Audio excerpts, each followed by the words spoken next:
Bạn, đó, chính bạn đó, bạn còn có đang chơi loại máy bay ném bom của Sư đoàn Tiên phong này không? Nếu như bạn có chơi thì có thể comment về cái trải nghiệm và cảm nhận của bạn ở dưới phần bình luận của video này nhé. Còn nếu như mà bạn đang dự định chơi thì có lẽ là mình khuyên cáo các bạn nên xem phần tiếp theo của video clip này để biết tại sao đơn vị này lại bị ghẻ lạnh trong số các máy bay ném bom của ba phe. Ok?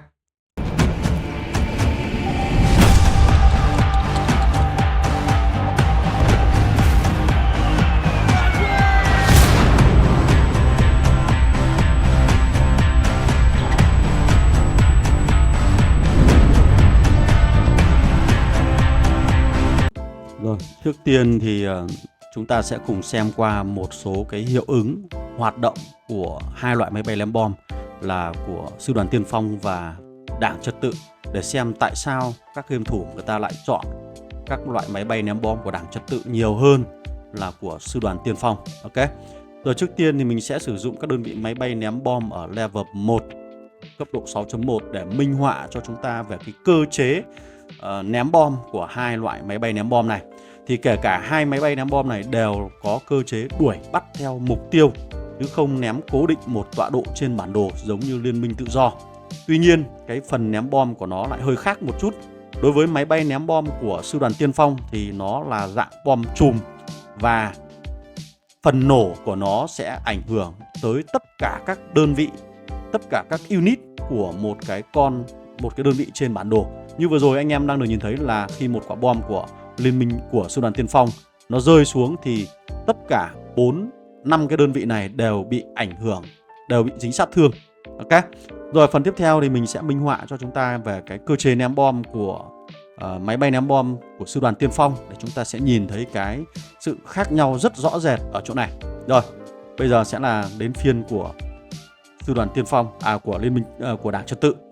Rồi các bạn có thể zoom nó to lên một chút là chúng ta sẽ thấy được cái phần sát thương của 3 quả tên lửa đến từ 3 chiếc máy bay ném bom của Đảng Trật tự. Và 3 quả tên lửa này nó chỉ ảnh hưởng đến 3 cái đơn vị trong số 5 cái đơn vị của cái con hắc quạ trên bản đồ này. Đó, như các bạn có thể nhìn thấy. Được chưa? Thì cái này nó là một cái điều khác nhau rất cơ bản. Đó, và nó ảnh hưởng đến cái cơ chế chiến đấu cũng như là cái độ ưa chuộng khác nhau ở trên bản đồ cũng như là trên cái trò chơi game Warpath này. Ok. Rồi, do là nó chỉ tác động lên 3 đơn vị, 3 unit trong một cái đơn vị đó, cho nên là cái phần sát thương của nó sẽ khác nhau. Chúng ta có thể soi nó ở trong phần cẩm nang ở chỗ này. Đó.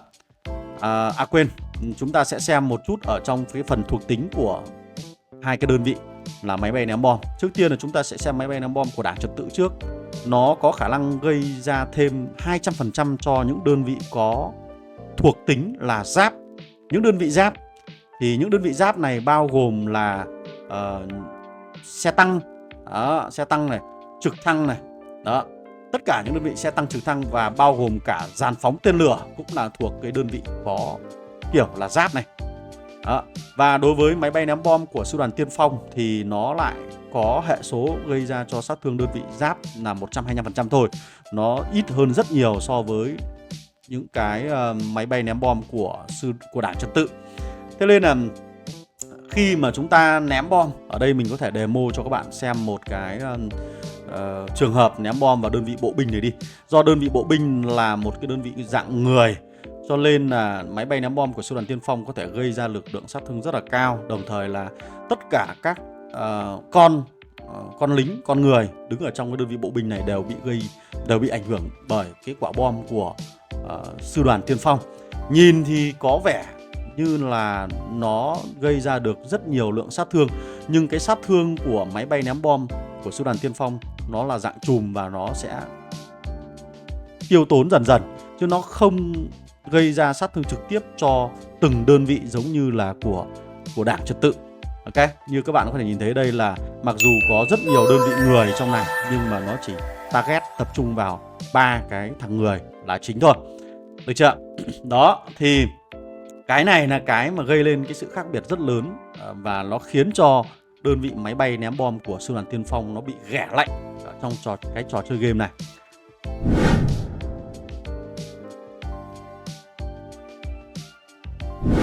Và mình có thể show cho anh em xem thêm một vài cái bằng chứng khác nữa để khiến cho cái sự ghẻ lạnh này nó tăng lên tối đa.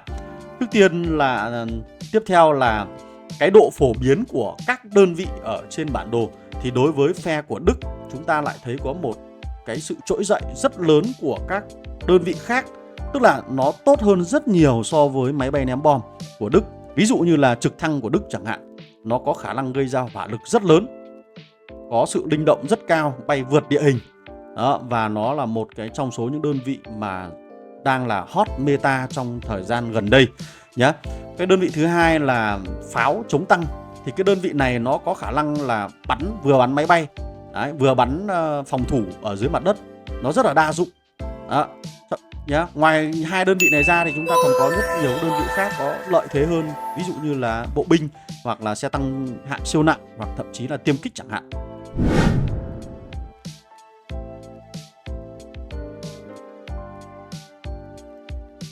Và cái lý do thứ ba đối với các đơn vị máy bay ném bom của Đức không được ưa chuộng, đó chính là hiện tại đến bây giờ vẫn chưa có một cái ngoại trang nào cho loại đơn vị này. Trong khi đó thì sắp tới chúng ta sẽ có ngoại trang dành cho đơn vị máy bay ném bom của Đảng Trật tự, hay còn gọi là của Nga đó.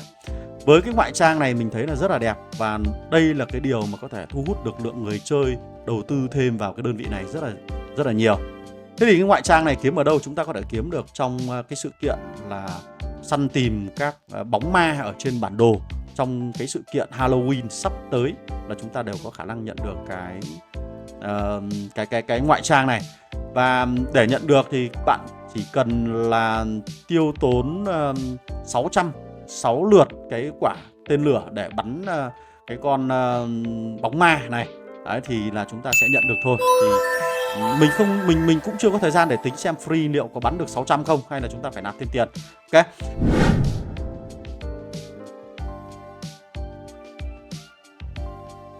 Rồi, và cái điều cuối cùng đó chính là về phần sĩ quan. Thì hiện tại chúng ta có rất nhiều sĩ quan máy bay ném bom, trong đó có 2 cái sĩ quan là của phe sư đoàn tiên phong hẳn hoi.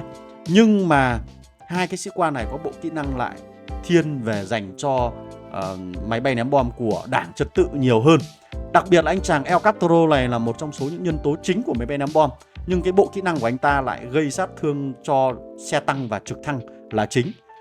Trong khi đó những đơn vị là người hoặc là pháo thì lại không có. Còn anh chàng mới gần đây là Hỏa Ngục thì bộ kỹ năng của anh chàng này mình cũng chưa thực sự test thử xem anh chàng này liệu có xứng đáng để đầu tư không.